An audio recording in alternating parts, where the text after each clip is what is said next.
Aquino chez Morningstar. Bonjour Mathieu. Bonjour Cédric. Vous nous proposez ce matin une thématique, un point de réflexion sur les fonds. Faut-il préférer la gestion passive ?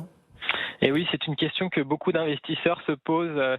La gestion passive, elle a des avantages. Elle permet d'obtenir des performances qui sont très proches de celles des indices de marché à très bas coût. Alors c'est vrai que l'investisseur, il abandonne tout espoir de surperformer le marché, mais il n'est pas non plus soumis aux aléas de la gestion active. Le talent plus ou moins variable du gérant, les erreurs d'investissement sur les sociétés ou encore les erreurs de positionnement macroéconomique de son portefeuille et surtout des frais qui sont souvent très élevés pour les fonds actifs. Alors pour y voir plus clair, on a récemment mis à jour une étude chez Morningstar qui compare la performance de long terme de la gestion active contre la gestion passive dans différentes catégories de fonds. Et les résultats, pour la gestion active sont assez décevants, puisque sur 10 ans, à fin décembre 2020, le taux de succès des fonds actifs, c'est-à-dire le pourcentage des fonds actifs qui ont survécu sur la période et qui ont battu leurs concurrents passifs, donc l'ETF, ce taux de succès, il est inférieur à 25% dans les 2/3 des catégories de notre étude.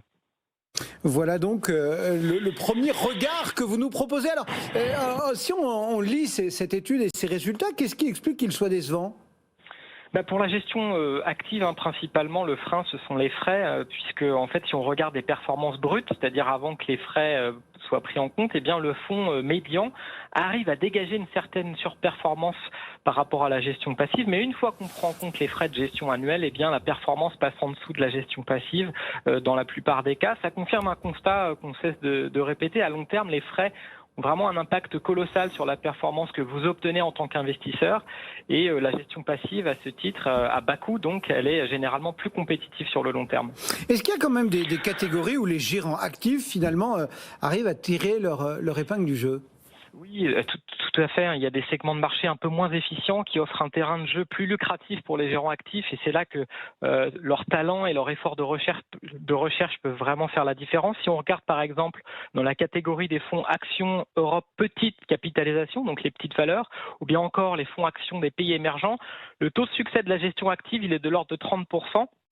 À 10 ans, et c'est bien meilleur que dans d'autres catégories, comme par exemple sur les actions américaines, l'univers du S&P 500. C'est très compliqué pour la gestion active avec un taux de succès autour de 10% sur les 10 dernières années. Sur les grandes valeurs européennes, y compris sur les actions françaises d'ailleurs, c'est aussi difficile pour la gestion active puisqu'on tourne autour de 10% de taux de succès. Ça veut dire qu'un fonds actif sur 10 arrive à survivre et battre l'ETF sur 10 ans. Si on s'en tient aux actions européennes, quels sont les fonds qu'on peut conseiller aux investisseurs si on suit finalement la logique de votre étude ?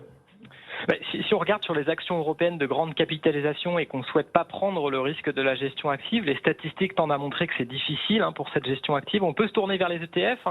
Nos analystes couvrent aujourd'hui une petite dizaine de fonds indiciels et d'ETF, donc 4 qui sont notés Gold sur ces actions européennes. Ils sont proposés par Lyxor, iShares, Vanguard et Xtrackers, respectivement, avec des frais de gestion compris entre 7 et 20 points de base par an, beaucoup moins que la gestion active.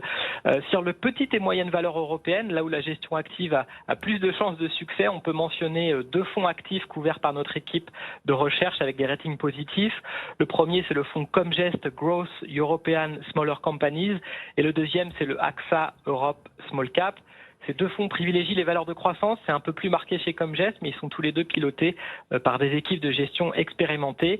Le fonds AXA Europe Small Cap est noté bronze et le fonds Comgest European Smaller Companies est lui noté silver. Merci beaucoup Mathieu. Mathieu Aquino, donc analyste de fonds en ligne avec nous depuis Morningstar. Morningstar qu'on retrouve bien évidemment chaque vendredi pour disséquer comme ça quelques idées de fonds ou quelques thématiques qui émaillent la gestion collective.